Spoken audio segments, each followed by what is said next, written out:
who get into that, just that side of it, the tendency still, the focus is still about me and my peace. And that's what's most important. And so they're often not really ready to engage and get with the program here, really contribute. So this is where this whole perspective on spirituality and who we are really comes in, because we have discovered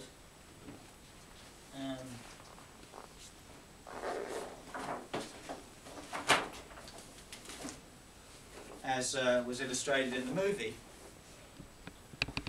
that we are part of a process that's gone through a series of quantum leaps and transformations. Okay? From nothing, as far as we know, before all of this appeared, we all came from nothing. Okay? No thing. Now, if we believe, or if we've actually experienced for ourselves this deep mystical truth that we're only one, then that means before the universe was born, we were all there. We were all there. And as far as science knows at this point, we all came from a single point. So we were all there as the one.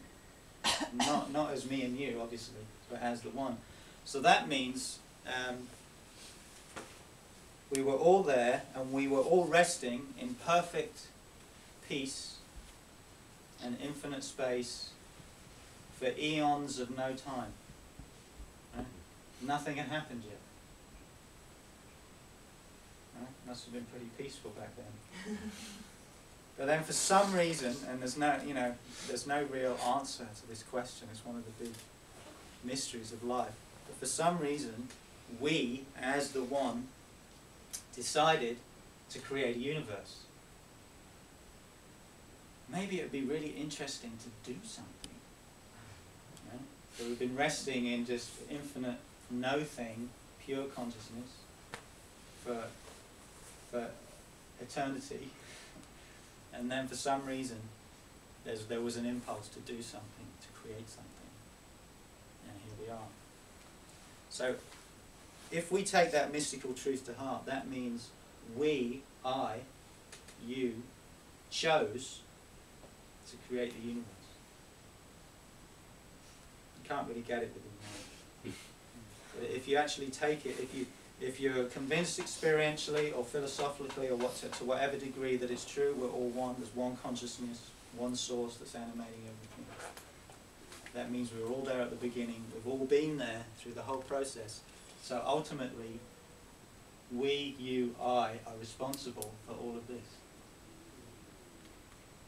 So right there, that's quite a different perspective on human life. Suddenly it means you can't be a victim anymore. Because on some very profound level, we set this whole thing in motion. And then we went through a series of transformations which I think are very clear.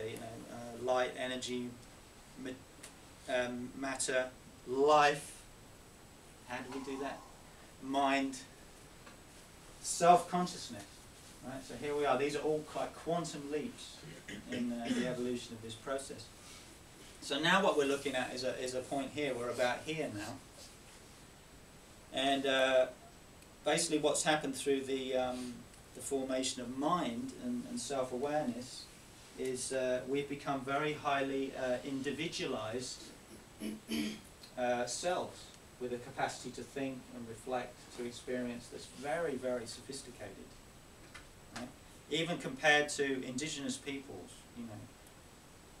it's very, very sophisticated. There's been a whole evolution of self and culture through the last 8,000 years. And basically we're at a point now where I think more and more of us recognize that we need another quantum leap. More of the same is not going to get us anywhere, and in fact is going to end up destroying us. Right? We somehow have to transcend this ego consciousness, which is basically embedded in the conviction that we are separate, and therefore what's important is looking after me, my fears, my desires. Right? From one point of view, you can see that's basically the cause of all the problems that we're facing in the world. Every problem in the world is a problem of consciousness. It's a crisis of consciousness. That's what's at the root of it. So this is really what we're looking at. So in terms of, well, who am I and why am I here? I've used this circle to illustrate it because there's really two sides. There's two faces of the nature of consciousness or spirit that we can realize in our experience right here and now. So the first face, which is the one down here, and is also represented by the blue area on that model, is what we were starting to discover in the meditation, and also what I was speaking about earlier. Is pure being. It's when we let go of the need to have anything, know anything, to be anybody.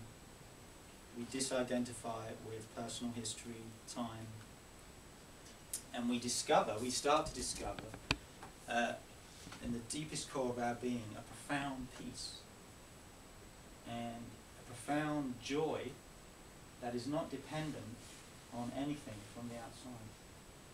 This is also what the power of now is all about, all the perennial mystical teachings. So why is that so important? Because it's when we discover this profound peace, this source of profound joy, that we actually discover on the deepest level of our being that everything's okay. Everything's actually okay. And or maybe better than okay. well, yeah, maybe better than okay. I'm okay, everything's okay, but actually everything's perfect. Which is why I have here tout déjà est perfect.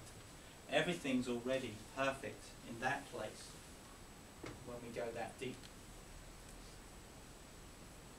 And when we start to discover that place within ourselves where everything's already perfect, it doesn't mean everything out there is already perfect, but fundamentally who we are, our pure nature as pure consciousness, is already free, is already at peace. Then we start to discover a source of pure motivation that begins to animate our life. So by pure motivation, I mean it's free from ego. It's free from desire for the separate self. It's innocent. It doesn't have any agenda. Yeah? So I'm sure you've all experienced this at some of your, maybe some of your most inspired moments, that when you get in touch with this depth in yourself, you can call it love. And what you get in touch with is the source of love itself. And it's so pure, if you really experience it very deeply, it can bring you to your knees. It brings your ego to your knees because you realize, oh my God. The essence of who I am at the core of my being is pure goodness. It's pure love. And does not want for myself. So the reason I think it's more and more important that people like yourselves and many others who are very committed, you know, you could say you're activists, you're very committed to doing stuff, creating stuff, at least put some significant time into discovering and becoming grounded in this dimension, is because then, in terms of creating the future and trying to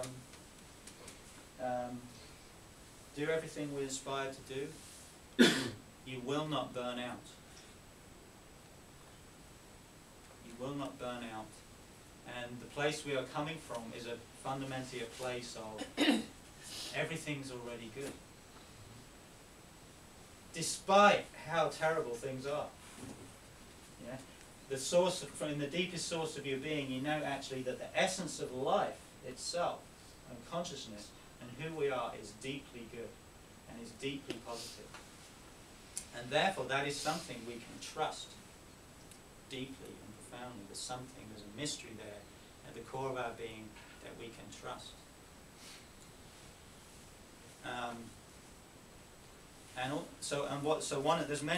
There's many results of that. One is you don't get burned out. Now, as I'm sure you're aware, and maybe you've experienced this yourself, many activists, many people who feel very passionate about changing the world, who give their time and energy to changing the world, of course, it just seems overwhelming.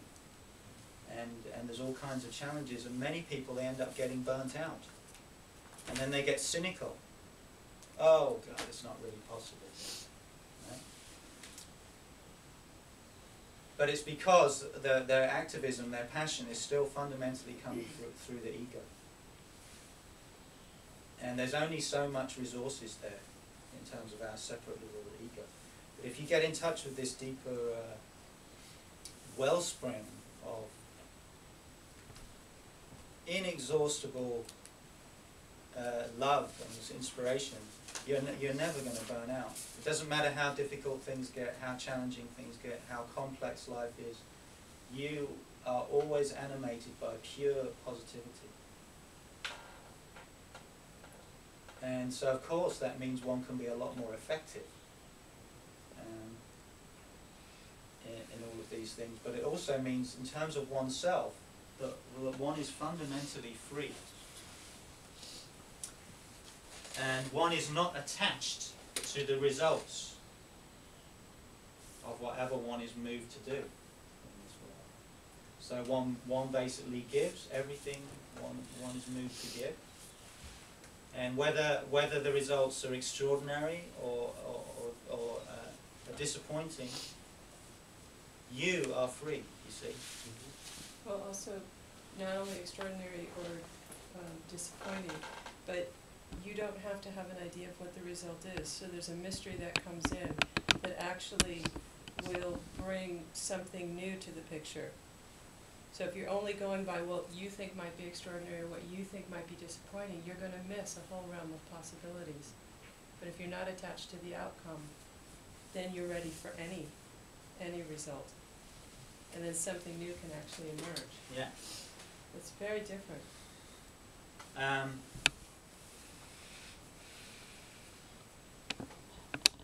So that's really the importance of discovering this dimension of spirit, which is basically the place where a pure peace, you could say, this profound peace and this profound sense that everything's already good and perfect, no matter what happens. And that's what, like I was saying earlier, all the great realizers and masters, and Eckhart Tolle in The Power of Now, I mean, that's what they're all saying. Discover that truth of who we are as consciousness, and it will free you from the life of suffering, basically. And then ultimately we're able to contribute much more effectively. But it gets more exciting and even more compelling, because there's another face to who we are, the spirit, which has to do with this. And this face of spirit is all to do with becoming and creation. Okay? Because now we know that the whole process of life and creation and evolution that got us to this point, as I was saying earlier, it's very clear that this is a process that's in motion, it's going somewhere. It has direction, right? So suddenly, this whole matter of manifestation and being in a body and having relationships and being in this world, suddenly, this is equally an expression of spirit as what was traditionally regarded as spirit, which was the unmanifest. You know.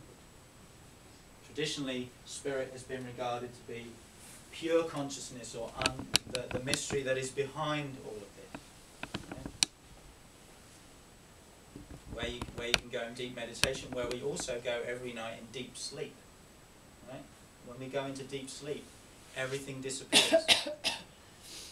Our sense of identity disappears. But we're unconscious, so all we know is we had a good sleep. But why do we have a good sleep? It's because we disappear. You imagine if we didn't have a period of disappearing every night. It's hard to imagine, actually. But that's good to see. That's why we feel we had a good sleep, is because we disappeared. We even stopped dreaming. We disappeared into the one, into pure consciousness. So traditionally, that's been the revelation of spirit. But now we recognize, well, hey, no, this whole process of creation, this whole Big Bang that exploded out of nothing, is also an expression of spirit in action. Okay, it's an expression of pure creation, of evolution, of spirit in action. Right? It's an evolutionary impulse. And this impulse is heading that way. Right? It's a vertical impulse. And in terms of Einstein's quote about we cannot solve our problems from the same level of consciousness that created them, that's what that impulse is pointing towards. It's pointing to the evolution of consciousness. So I've no doubt everybody here experiences that impulse, or else you wouldn't be here. Right? But it's quite something to again just look at that impulse that we all experience as being one. You know, because we're all doing different projects here, we all have different areas of interest and expertise. But assuming that what's motivating us in doing all of these things is not to get something for ourselves, which could be part of it, that we all have to face. But assuming there's a pure motivation that's inspiring us to do permaculture projects, transition movements, to do whatever we're inspired to do, is that pure motivation? Is that really personal? Is that really personal to you? It's really not. When you really look at it, that's one impulse that wants to create the future. And what does that mean? It's the Big Bang in motion in our own being that wants to create the next stage, the next expression of the evolutionary process. So, it's just interesting to actually say that impulse that brought everyone here to this kind of weekend, because everyone could be doing many other things, right? But if you actually just stop for a moment and really say, wow, that impulse, I can feel it in myself, I know it in myself, but really internalize what that means, because it's huge, because then everything Pete's been saying before that is like that energy of the Big Bang. You know, when there was nothing and then there was something where life sprang in, that's the same impulse. So you can imagine that's a lot of energy, right? To create nothing and then or to be nothing and then all of a sudden create the universe. So that's the same impulse that brought you here. So the most important thing when he says it's not personal, it's an interesting, because it brought all of us here, and you can personally really get in touch with that, you know, that energy of the universe is actually in you. So it really stops your mind if you really start to really look at it and think about it. It changes your whole relationship to your own life, because instead of just going, well, I'm just one person. You know, I'm just here, I get up, I'm really tired in the morning, don't feel like doing this, don't feel like doing that, and. How about, you know, I'm, you know, the universe in the form of a human being. yeah, you are. See, that's very different if you start to relate to yourself that way. We all are. One way to look at who we are is we all are the universe becoming conscious of itself. Through these bodies. Right.